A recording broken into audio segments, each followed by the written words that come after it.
ও জায়গাত বালু তুলিয়া রশিদ মিয়ার জায়গা চেয়ে দিয়া বালু উঠাইয়া আমার কৃষি বহুত জায়গা নষ্ট করিয়া লাগছে।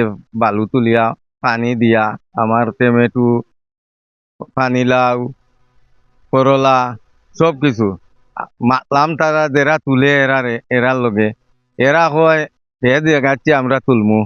ও মাতামাতি হরিয়া অন খাইল থাকিয়া ও গোটা বিয়া হরিয়া।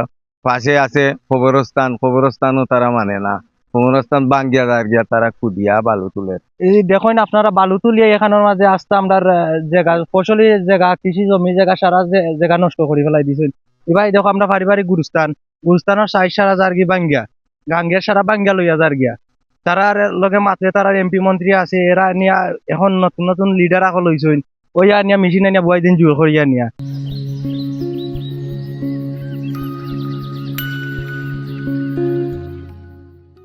বালু তোলার মেশিন খেয়ে সকালে আনিয়া তো ইয়া গেছে আমরা তো দেখছি না।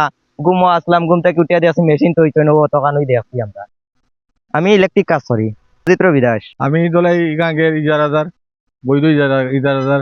আজকে সকালে এসিলেন সাহেব ফোন দেন যে দলাইবার উত্তর দলের দক্ষিণ দলের পারে অবৈধ বালু উত্তোলন করা হয় এবং তেঁতুল পয়েন্টে এবং রানীর বাজারে আমি আসি এবং ওনারা চলমান অবস্থা না পেয়েও একটা মেশিন পেয়েছেন, সেটা জব্দ করেছেন। আমি চাই যাতে অবৈধ বালু কোনো জায়গায় উত্তোলন না হোক। এখানে অবৈধভাবে বালু উত্তোলন করেছে, কে বা কারা করছে ওনারাও পায় নাই, আমি কে বা কারা করছে আমি জানা নাই। তবে ওই মেশিনটা এখন আমার জিম্মায় আছে।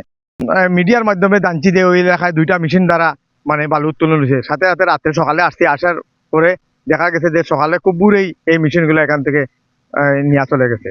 আমাদের অবৈধভাবে বালু উত্তোলন অভিযোগের প্রেক্ষিতে আমরা আমাদের এই যে স্পটটিতে এসেছিলাম কিছুক্ষণ আগে এবং এখানে এসে আমাদের আসার খবর পেয়ে এখানে যারা অবৈধভাবে বালু উত্তোলন করছিল তারা সকলে পালিয়ে যায়, কিন্তু তাদের যে ড্রেজার মেশিনটি সেটি আমরা এখানে পাই। তো আমরা সাথে সাথেই মোবাইল কোর্টে যেহেতু পরিচালনা করা সম্ভব হচ্ছে না, আমরা আমাদের যে ড্রেজারটি নদীতে ভাসমান অবস্থা ছিল সেটিকে জব্দ করি এবং আমাদের স্থানীয় যিনি জনপ্রতিনিধি মেম্বার সাহেব আছেন তার জিম্মায় এটিকে রাখা হয়। এর বিষয়ে পরবর্তীতে আইনগতভাবে কি ব্যবস্থা নেওয়া হবে এটা আপনাদেরকে জানানো হবে।